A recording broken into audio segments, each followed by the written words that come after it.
This is the burning issue on the happy world of 5FM radio, bringing you hot, smoldering topics on a weekly basis. Your participation is important.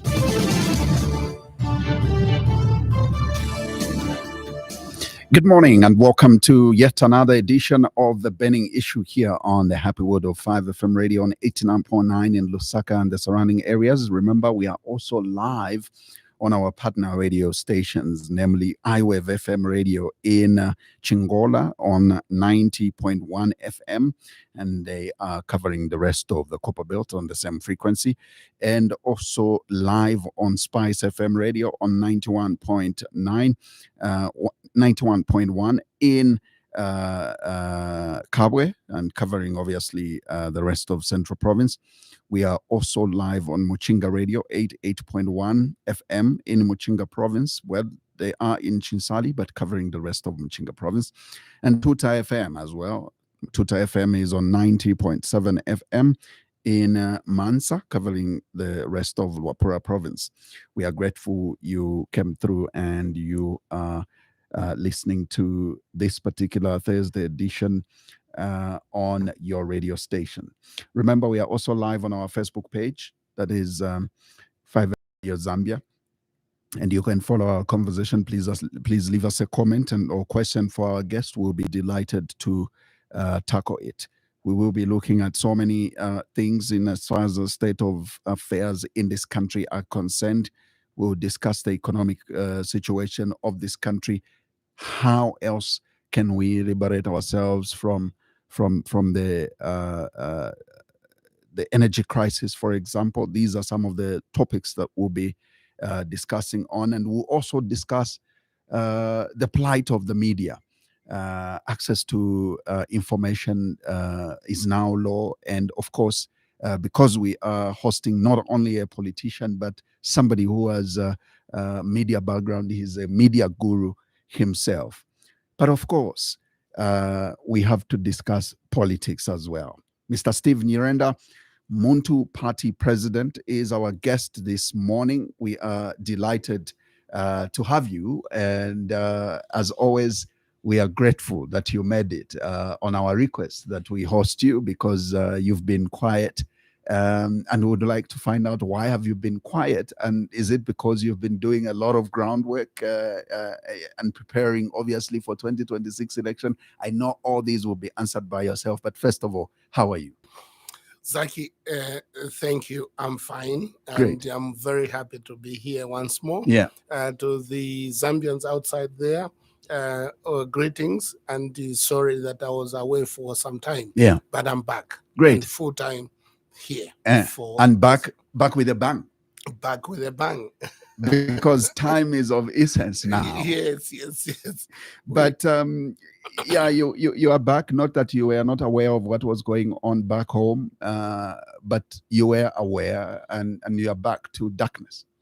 Well, I have my workmates, also my advisors, who always sent me whatever I needed to know. Right. And I was always checking through your websites or your Facebook, checking through what is happening down home. Wherever I was working for my country. Yeah. So I had to get that information. Yeah. Exactly. But then let's discuss Munthu Party. Yes. I know that a few weeks after it was launched, we hosted you here, and we were basically trying to find out what Munthu Party was all about.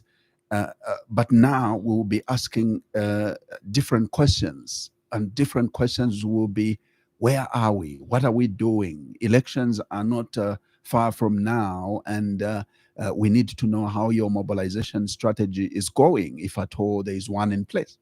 Oh yes, there is always one in place. Yeah. Of course, I've got my workmates, my leaders all over the country, right? And they have been working. They've been working door to door, and perhaps we haven't made so much noise in terms of us or having a rally or something like that. Yeah. But we've been working. It's overwhelming what the information that I got, and when you look at our numbers growing all over the country, it is interesting.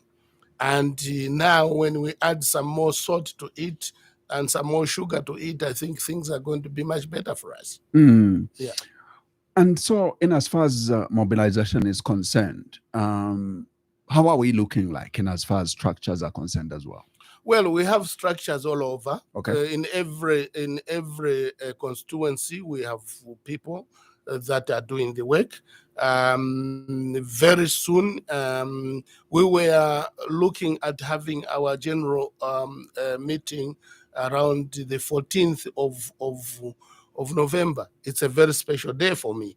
But should we not make it, to have it the first month of next year, which is Tell January. us about that special day. Well, 14th of November, it's a day that I was invited to become the president of NAREP. So that was my my basically active political journey started from. Journey, yeah. It started on the 14th of November, 2019. So that day is a very important day for me. And I had proposed to my members to say, look, if we can have it again there, it is a Thursday this time.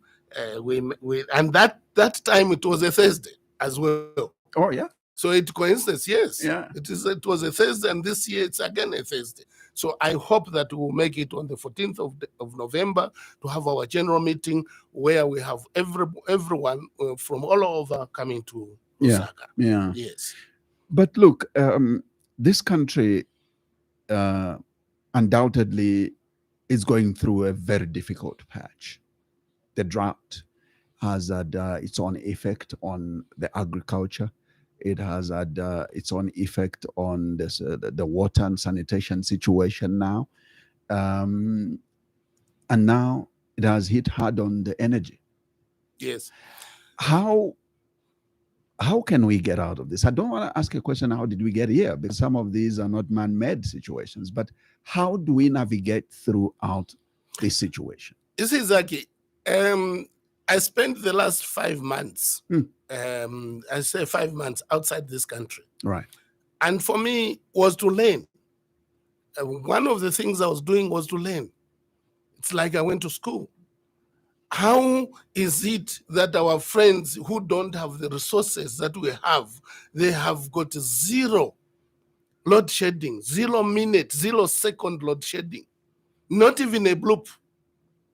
If you I will in fact use my friend's words, which is circulating around, to say in Dubai, it's a desert. They have zero load shedding. I will use the same word so that when I come to power, they can cut it and send it again. And what did my friend say, the incumbent? He said the reason is the leadership was poor leadership. I will say the same. I will echo his words. And what I learned when I went outside is exactly that he was talking. Only that he did not know how the solution. He doesn't know the solution. He doesn't have the solution. We have the solution. Which is? You see, let me tell you, I'll give you some few statistics that I have down here. I'll give you some statistics, what is going on. I will copy from the so-called first world, as well as the powerful economies of the world. I'll start with the States, with Germany. In Germany, 80% of electricity is from the fossil energy, so thermal energy. Okay. In USA, it's about 60%. In Japan, it's 70%. In Canada, 70%. In Russia, 60%. In the Emirates, Dubai, which he meant, 99% of their energy comes from the fossil. In UK, it's 41%. Very good. In France, it's 10% because they use a lot of nuclear. In Zambia, it is 9%. And from that 9%, 5% comes from coal, and 4% comes from these others. Now, that's where the problem is. We need to up our fossil energy source. Yeah. We need, if Zambia pushes its fossil energy source to almost around 50% of what we need, you keep it. When you have problems, you switch it on. When you don't have, you switch it off. And there hasn't been. That's why people have got what they call insurances. That's why people, they say, look, I want to have food security. Why not have also energy security? Energy is number one. You know, Zaki, if I never ate the past 3 days, I wouldn't have come here today. That's energy. If you never ate the past 3 days, you wouldn't have come here today. It's the same with our economy, with ourselves. If you don't feed the economy, you can't live. So right up now, our economy is suffocated. It's terrible. We are living as if, we don't have leadership. I will echo our president, what he said, to say Dubai is a desert. They have electricity throughout. And the reason why Zambia doesn't have electricity, because the leadership is bad. The leadership had no plan, like the same. This government which is there has no plan. When they came inside, 2 years, they were going to push the fossil energy. They were going to push the thermal energy. But someone listening from Luapula may not really understand what you mean fossil energy. What are we generating energy from? Fossil energy just means thermal energy. You are burning gas, you can burn wood, you can burn coal, you can burn oil. We have a lot of coal in this country, a lot of coal, and we have given the authority to mine coal. We've only given it to the Chinese and the Indians, who look at their pocket. They don't look at the benefit of you and me. And that's where the problem is. That's why the slogan of Munthu Party says, let the Zambians reclaim its own wealthy. Let things be in the hands of a Zambian. Let the Zambian develop its own country according to what he needs. What we have in this country, a Zambian doesn't have anything. We don't control even the oils that are coming. We've given them out to the East Africans, to the Somalians, and so on and so on. They are the ones bringing oil in here. The Indians, Zambians, when they want to grow up, you want to cut them off. They want to do business, you want to cut them off. You want to investigate them. You want to squeeze them. You want a Zambian never to have money. You want just you who is seated down there or on top there to have money. It shouldn't be like that. Zambians are the only ones who can. So when I talk about fossil energy, I talk about actually burning things. You can burn charcoal, you can burn wood, you can burn anything that burns. You burn to make sure that that steam that comes from the burning drives the turbine, and the turbine generates electricity. But you would want to give kudos to this government under the leadership of Hakainde Hichilema in that direction, because I think we've seen an expansion, though not huge, but an expansion towards Mamba quarries, that more energy should be generated. And I think that's a direction, that's the right thing in the right direction, not so.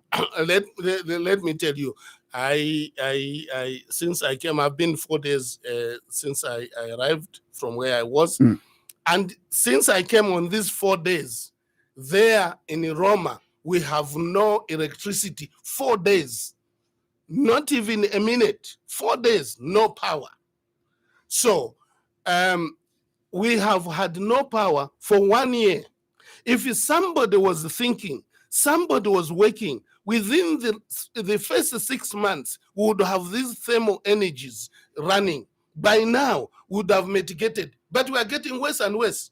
We were taught just recently, I was outside the country, but following. Recently, by the 1st of October, you will have you have more electricity. And if you don't have electricity for 3 days, you call ZESCO. What nonsense is that? That is, why should I call ZESCO? ZESCO has got a very, very powerful switchboard. A very, very modern switchboard. They know who is off for how many hours. They know who is off for how many days and who is on. They know it. They can see it. Why should I call them when their system tells them? Let's not run this country as if you are running Kantemba, Kumbuyo, Kwako, Kwanyumba, Kucha, Kwamine Ugulisa to Salad or whatever. No, this is the country. It needs collaboration of all parts, of all people who can put their brains and the resources together. And these are Zambians. And if you are not going to collaborate with Zambians, you are not going to go anywhere. And that's what is happening now. You think you know it all. There is nobody who knows it all. I am an engineer, but just a small part of engineering. There's another engineering of that. Putting together, you build this country. Don't talk about things that you don't know. These guys talk things that they don't know. They get cheated day and night. They don't know. We as engineers, we know certain things, how they can be done. If I'm talking about this thermal generation, how long would it take to put a plant of 300 kVA there, or 1,000 kVA and so on? How long does it take? So within that first 6 months, things should have been moving, but we are getting worse and worse. It can't be. That's a problem for me as an engineer. That's what I'm saying. This time, Zaki, you Zambians outside there, try to give a chance to an engineer who can turn stone into a machine, who can turn wood into a machine, who can turn soil into food, and soil into a machine that you can use. That's what we are, we engineers. We are not the people who are going to tell you to say, okay, the kwacha is going to go up today because I've said, or because somebody somewhere said they wait. No, that's imaginary. As we talk about physical things that you can talk, you can touch. If I'm going to put electronics from this side, I will show you that they are coming out from the other side. Electrons, this side, they will come out from outside. And Magesi Azayak. That's what we are. We don't speculate. We do things. So what it is right up now, believe you me, I will keep on echoing that clip that is going out where it says Dubai, they have electricity, and Zambia we don't have because of lack of leadership, because of Chimbwino plan. I will echo that, and that's what is happening again with this government. This government, I will tell you, Zaki, it has no plan. And I said it when we were campaigning in 2021. I said, if UPND had a plan or could do something, they were running 50% of constituencies whilst they were in opposition. They were running the councils. They were running everything else. You can see me when I even look at their budget, which they are creating. You can see that these guys have got no plan. They are totally, as my friend was saying when he was campaigning, it's me now saying for him, they are totally like Chimbwi, no plan. I'm telling you, and I can see it.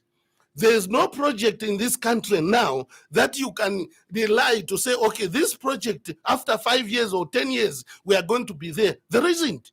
Show me one. This road that they are constructing this side, that road was started by PF, if not even by MMD. So they have just taken over. It's a same game that it is. Same game. Here he comes again, bend again. When he goes, you stretch yourself, you start playing. When he comes, you bend again. Same stuff that was happening during PF, same stuff they have taken over. When I look at their budget, I can tell you, there's nothing on their budget that shows that we will have a project that is going to get Zambia out of the jam where we are. So you, first of all, while I'm still on electricity. This electricity crisis has severely affected the economy of this country, especially production. And some people are losing jobs during this period.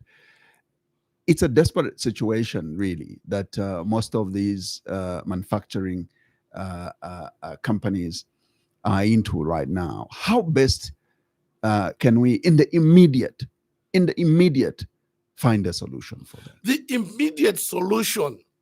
immediate solution is there. I will say something here that normally I'm not supposed to say. I have offered the immediate solution.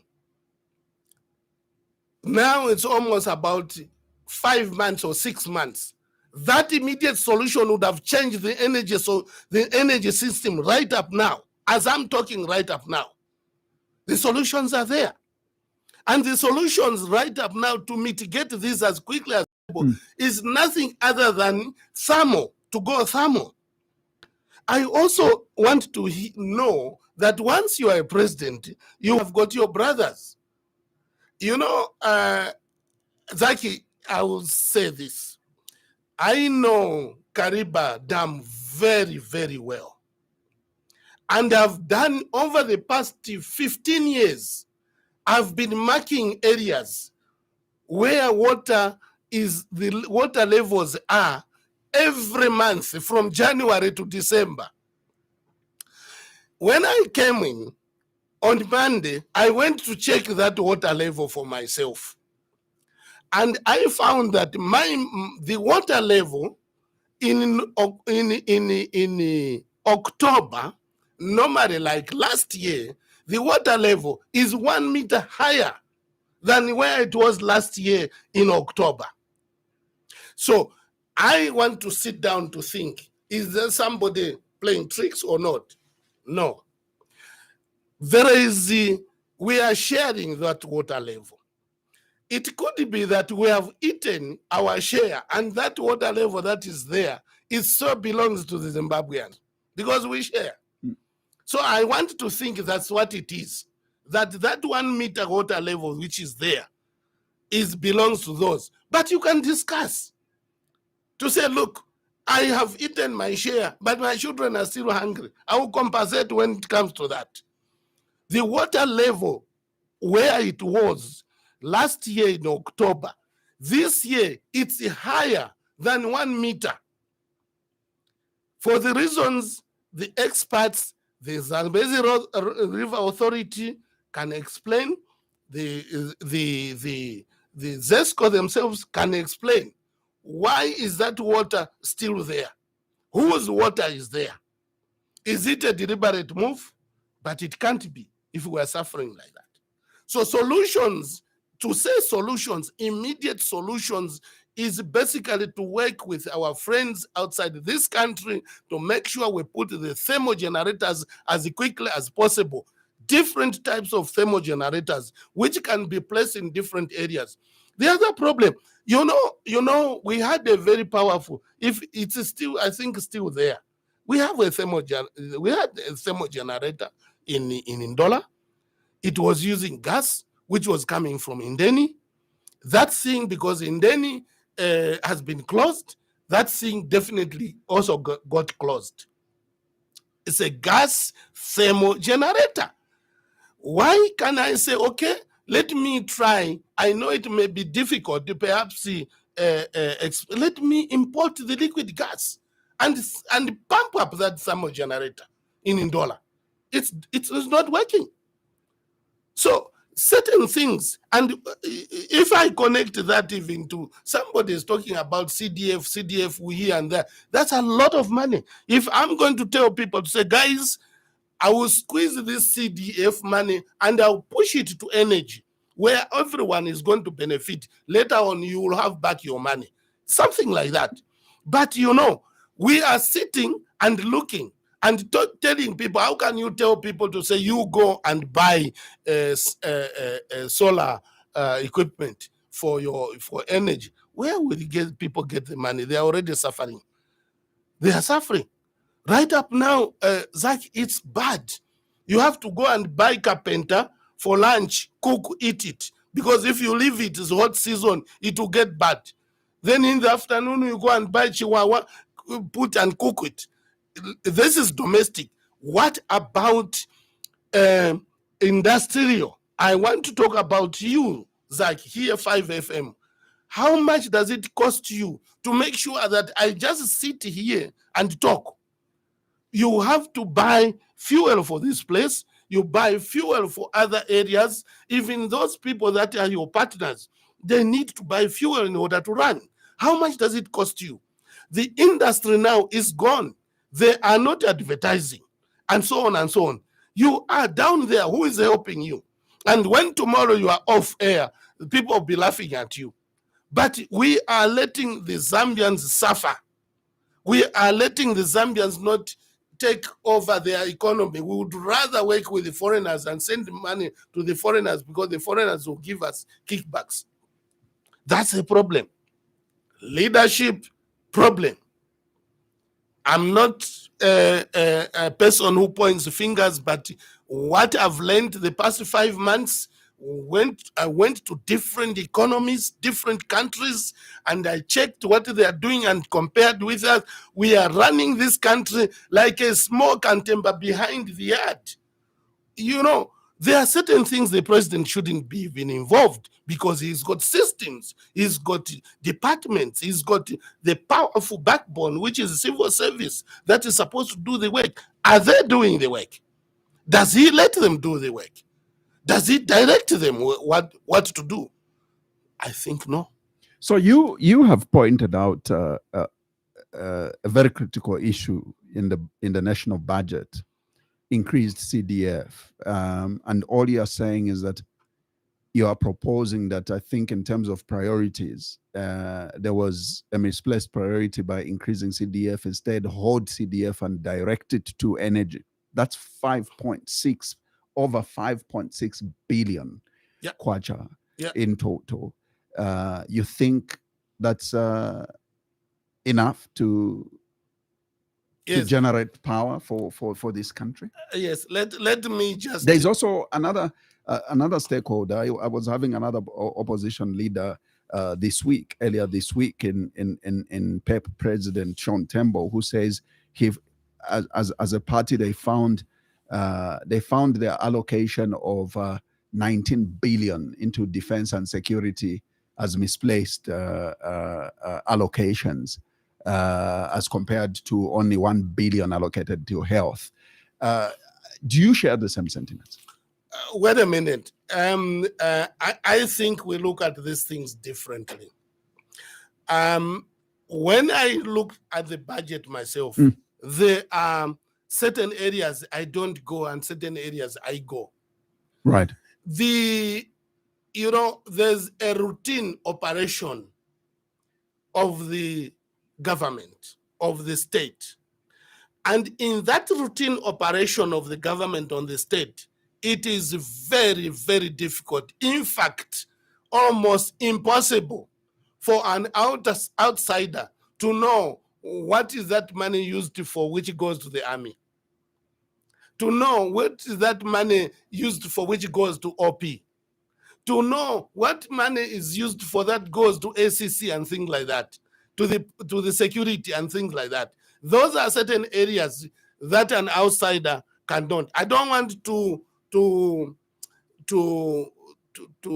oppose my friends or whoever is giving. But you feel defense and security should not be untouchable. Whatever allocation goes there. For me, it's not an area that I would go and look as an outsider. Right. There are certain areas I will talk about them right up now. I will talk about them.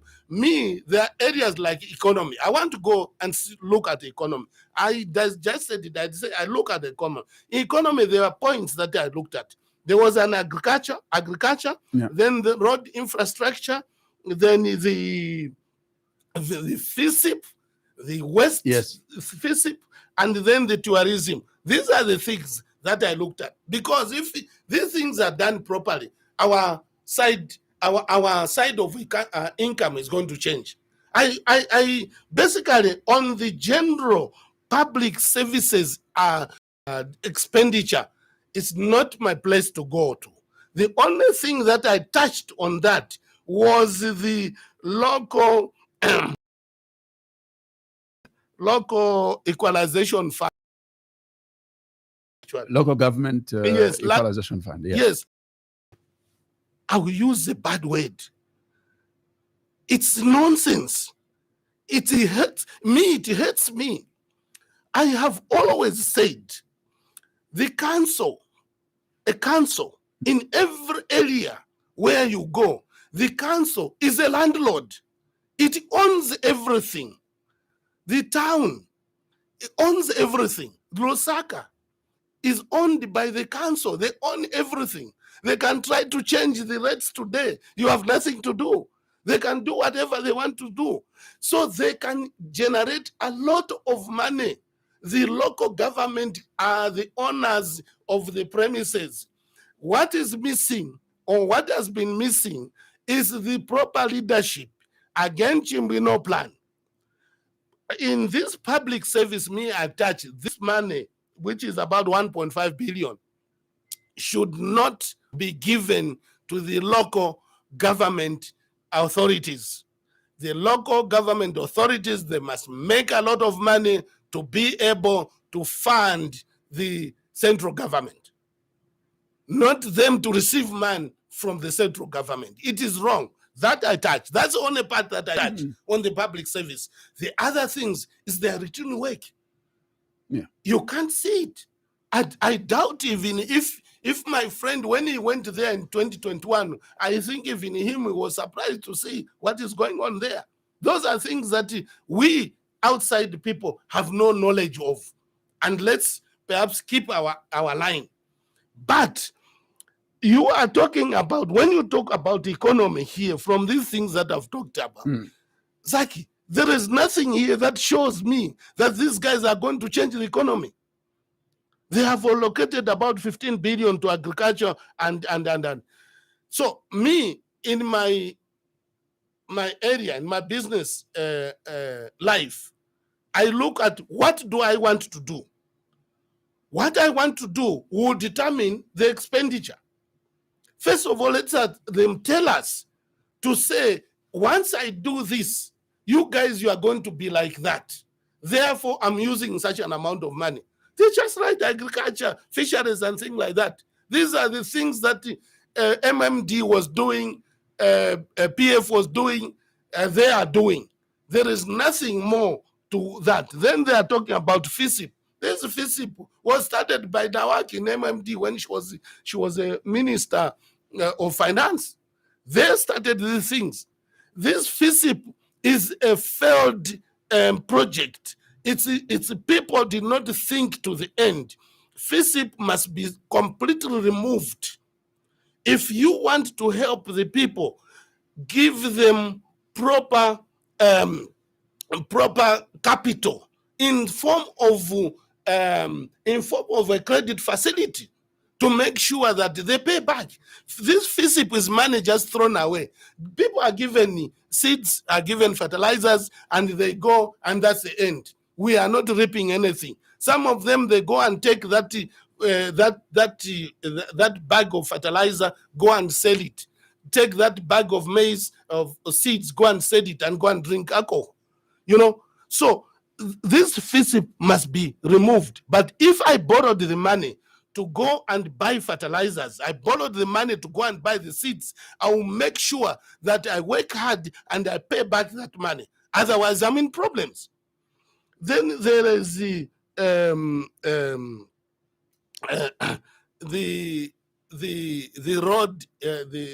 road infrastructure. You know, the main roads that we are struggling with, it's from Lusaka to the Copper Belt, from Lusaka to Livingstone, from Lusaka to Chirundu, from Lusaka to Nakonde, from Lusaka to now going to Eastern Province. It has opened up because people are using Chanida now to bring in things. These are the main import and export roads. And the main road that we are really, really suffering with is the Copper Belt Livingstone, Copper Belt Chirundu. What is the problem there? You can see the problem. Saki, go and stand on the road there for just 20 minutes. You are going to see trucks that are carrying goods that one truck is carrying goods that are 50 tons, 60 tons, and is covering the whole road every 10 minutes, every 5 minutes. Is this road going to stand? And where is it they're taking these things? Half of these things, they are going to Congo. But you are using my tax. My tax is going to be used to mend this load so that the Congolese can destroy it tomorrow by taking those things. It's also lack of planning, lack of leadership. Because the proper leadership will say, from today onwards, I'm not going to allow any goods that is going to move that is more than 10 or 15 tons on my road. If you are more than 15 tons, go on the rail. But that has clearly been tried and it has failed. As a country, we must be ashamed. Who that, tried? I think the Euro bond loan was basically meant to, be injected into rail and Yes. and recapitalize it, but it has failed.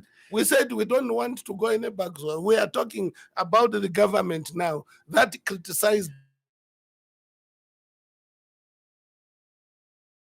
But to understand that probably the best way to get into that road business is to go the PPP direction, which this government has implemented. And I think that even the dual carriageway is on a PPP project. Which is wrong. You take money from NAPSA to go and put it in How there. else should it have been done then? Other than getting money from NAPSA, how else would you have done it? Well, you are talking about PPP. If Yes. you want to go on PPP and you want to give it to Chinese, let the Chinese bring in the money. Let the Chinese bring in the money. Because they are the ones. Already you have taken some of the targets and you give it to some other people. Zaki, it's all about planning. But also, don't you think it's a business initiative for NAPSA to loan out money, because it comes with an interest after all? No, is it the best? Is it the best? Can they tell us to say after that we are going to be okay? Or there's somewhere where NAPSA can put people's money that money can be turned out very quickly? Or perhaps NAPSA could have taken that money and put it in energy. Right up now, there is a boom business by the Chinese bringing all sorts of alternative energy. Yeah. Yes, alternative energy. They are selling from 6 to 18. Why did the NAPSA not invest in that? To say, look, let's go on that. We are going to make money and at least sort out the problem that the people are facing. But again, Zaki, my coming to this, I'm trying to look at the budget. Yes. Yes. This budget on this other side, that's why I said there are things that I touched. And I touched at the road infrastructure, where they have put in, is it 12 billion? Yeah? They are putting in 12 billion in there. That's taxpayers' money. Mind you, if I come to the income, I will show you what this income is. It's taxpayers' money. 63%. Taxpayers' money who are suffering, who have nothing. Actually, they are being squeezed to the bone. So you are making the road. My point was, you are making the road. And the road will not even stay 6 months. It will be damaged, because every 10 minutes, every 20 minutes, there is 50 tons moving on that road. You can't move 50 tons on this road, which is made, it's about a few millimeters thick. Not even in the European roads, they do that. But here, the roads are so thin, they are nothing. You are moving 50 tons, 60 tons, 100 tons on the road. It is wrong. And again, me as an engineer, with an engineer eye, I was shocked what I saw yesterday. I looked at something that can be assembled here in Zambia. Very similar boats, Mufaka Pamos. They go and mount this thing together so that it is one thing that is perhaps about 100 tons, and they put it on 2 trailers. They are pushing it. This stuff was about almost 15, 20 meters long on the road. And there's nobody telling them to say, this you cannot do, this you can do. They just move. And the same stuff is not allowed in South Africa. It is taken by rail up to the border, and then from border, then the Zimbabweans and the Zambians allow this. They don't have money.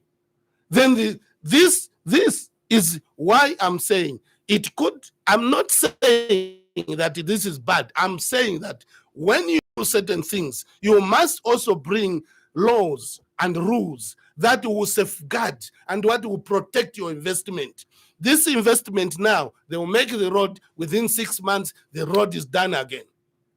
We are seeing it. Going to the Copper Belt is a nightmare. Now going to southern provinces again a nightmare. You can see the lines that the road is being pushed down. When you are with a small car, you can't drive anymore properly. Everybody sees it. The implementers, the civil servants, the bosses of the civil servants from the road, they drive these roads every day. What is it that they feed their minister, their PS, their minister, their president? What is it that they feed?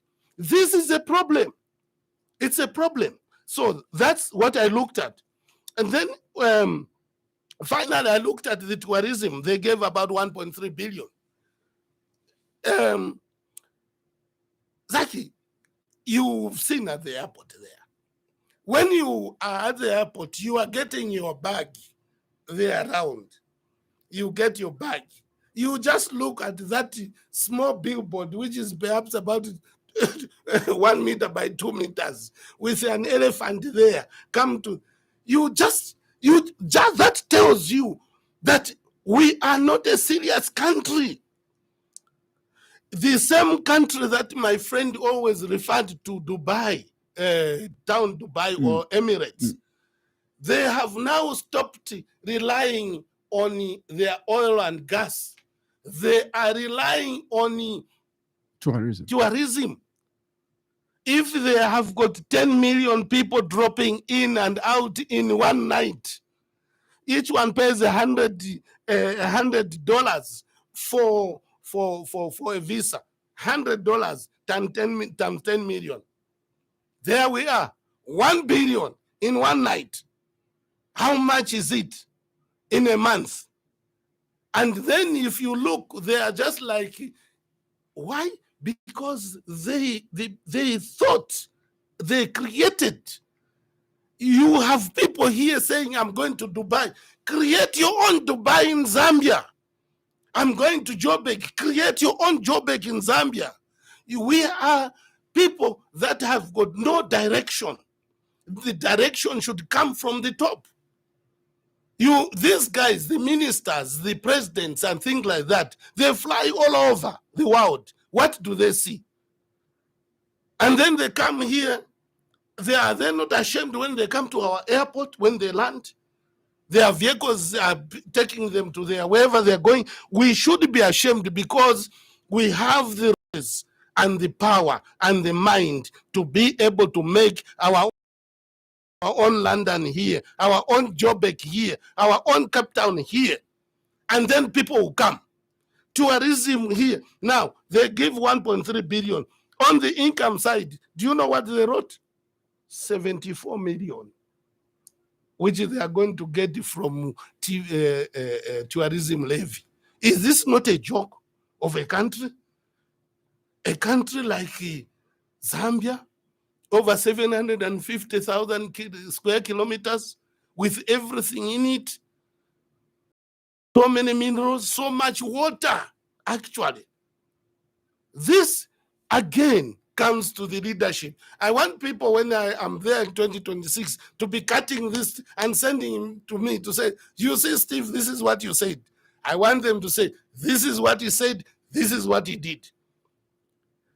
A politician thinks of how he's going to win the election in 2026. He doesn't think about the people. He doesn't think about the well-being of the country. I am a leader. I'm not a politician. I'm a leader that thinks 5 years from now, 10 years from now, 50 years from now, 100 years from now, when I'm lying down there and my children, my grandchildren are playing on top of me, my body is down, they can say, okay, our parents worked. Not what we are going. We are, the other day, in fact, let me mention this. The other day, in fact, I was still away, but they sent me this clip. the Minister of Lands, saying Zambians should learn to buy land. Otherwise, they'll be squatterers.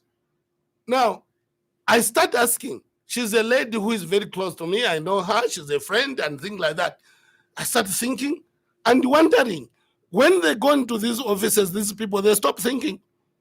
Because land, virgin land in Zambia is not for sale. It's not for sale. Virgin land is not for sale. People outside there get to know anybody who is selling you virgin land, Chibush, Chishatini, so is committing a crime. That the president allowed that land, that bush land, to be sold to Zambian government is a crime. Now, if selling land was part and parcel of the business of us, we should say it on the income this side, on the budget. They should be to say, okay, projection, we are going to get 20 billion from the sale of land. It's not there. But everybody is doing it. That is wrong. The Minister of Lands, he was saying that is against the law. And me, I start wondering, we want to make our own children slaves in this country by giving the land to the foreigners. And the land that is given to Zambians, they must pay their own land. For their own land, they have to pay. A few individuals who are privileged, who are in the ministry, who are connected in the councils, they take big chunks of land, demarcate them, and sell. This is common knowledge. This is something that the president knows. Why doesn't he put a solution to it? The president knows that the land, virgin land, is not for sale. Yes, perhaps because he himself, he has bought a lot of virgin land, so he lets it done. The law must start with an individual inside being principled, having manners to make sure that I should not go against the law. If I let the law, breaking the law, advantage me and push and the others to make sure they are punished, then I'm not a leader at all. My integrity should make me resign. And me, believe you me, if I'm there, I'm doing things that are not right, and the majority of the people, they are saying, yeah, I'm gonna resign. Me, I have no problems with that. I would, if I'm the one who is there, when I take over, and I'm doing things that the people are saying, resign. Are you suggesting that there is something wrong that this current regime are doing and they are not willing to resign? I'm not urging them to resign. It's not me to urge them to resign, it's the people. The people are the ones who should say they should resign. It's not me. But I'm saying, let the people listen to this very correctly. If myself, I'm doing things that are wrong, that are not according to the principles, that are not according to the law, that are not accordingly to the state, I should resign. I should resign. We have seen a lot of things in this short period. Such as, for example, that should amount to resignation. What have you seen? Zaki, there are so many things. I don't like pointing fingers, but recently we had a problem at the Minister of Health.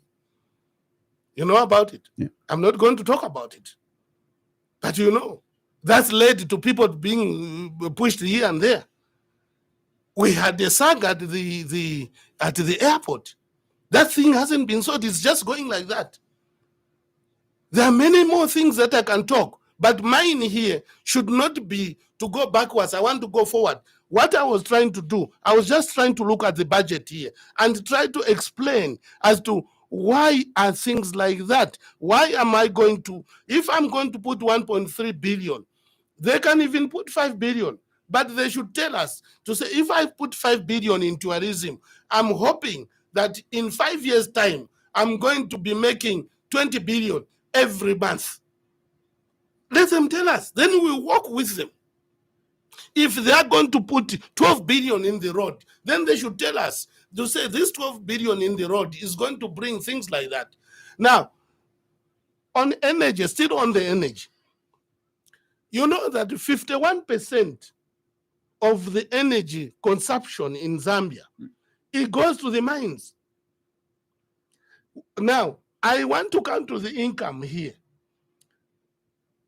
63%, which is 137 billion, it is from the taxpayers. Only 17 billion, 17 billion is from the mineral royalty. Zaki, is that not a joke? For me, it's even better to close the mines. Close the mines so that you concentrate on agriculture. Because I would have been thinking that the mines should give me the 100 billion and another 100 billion from the taxes. But the mines are giving me 17 billion royalties. Honestly, that's a joke. That's a joke. It's less than $1 billion. So, of dollars. Then now, even if I say, okay, these taxes, part of it is if the workers who are there. We have approximately about 90 to 100,000 direct workers. If I look at the multiplier effect and things like that, I'll come perhaps to have about 800,000 workers in the mines. Now, even if I calculate that, bring it down, it just gives me 20 billion. So if I say 20 billion is the one that I can remove from 137 billion for the taxpayers who are from the mines, it still remains 117 million from taxpayers, from others, not from the mines. The mines today, if we handle them properly, they must give us more than 50% of the income that we need. What is handling properly of the mines? What is handling them properly? Because this government has, first of all, they are basically saying like we have had very poor tax regimes in as far as the mines are concerned, and this has seen, of course, a slow investment into the mines, for example, because our tax regime has not been very consistent, and the move to obviously give tax incentives to the mines is basically to attract investment, which we've not attracted for a long time because of what I've said. Yeah, because of what I've said. So I think that, and what we are seeing, there's quite some life coming back into the mining sector. Isn't that good enough? The numbers don't lie. They have put them here. They are saying from now to 2025, we are going to collect 17 billion from royalties. These guys, their budget is 217 billion. 217 billion, Zaki. Yeah. Only 17 billion will come from the mines. They still need 200 billion. Where from? But we are getting there because